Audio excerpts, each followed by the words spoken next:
Speaking of batting way out of their league, I was happy to see Connor McDavid back in the lineup after they thought he was going to be out a little bit longer. I'm really, really curious to see when the Oilers are going to right this ship, man, because last time he was injured, Dry stepped up big time.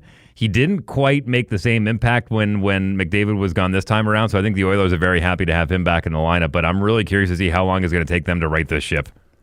You ever notice anytime he shows up at the games and the Oilers are posting pregame footage of him, he looks like one of those accountants that are running late to his own meeting. You ever notice that?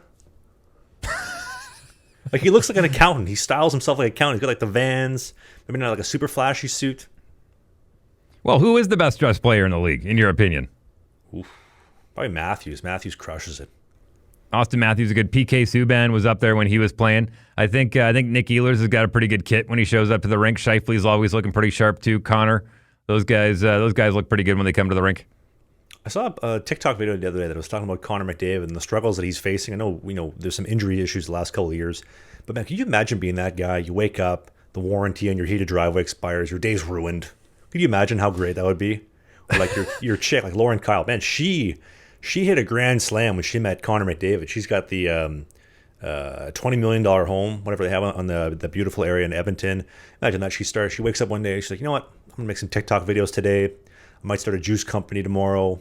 Go make some more TikToks on Tuesday. Maybe I'll start a spin class the next week. And then make some more Instagram videos. What a life that must be to be her. Look, I think that, and this is kind of an existential thesis, but I think everything has gone exactly the way he thought it would as far as the life of Connor McDavid. And it's players like that I worry about a little bit more when their career is done.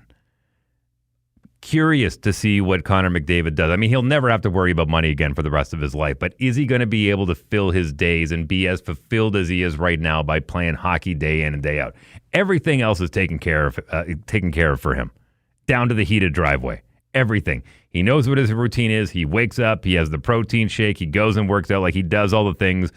As far as the interactions he has with friends and family, that's been basically the same since he was playing midget AAA and junior and all the way through, right? So I'm really curious to see how a guy like that transitions out. I wish him all the best, but because everything has been spot on all the way through, I'm curious to see how he will deal with adversity outside of hockey.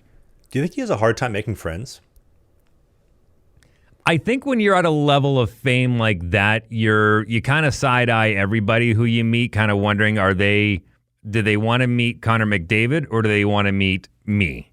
And I think he's probably very well insulated by the people that he trusts around him, and he probably has a very small circle outside of his teammates and colleagues and whatnot. Again, this is all speculation, but I just based on what I see with him from his interviews, he's very calculated, and I don't think that is a product of his being. I think that's more from training.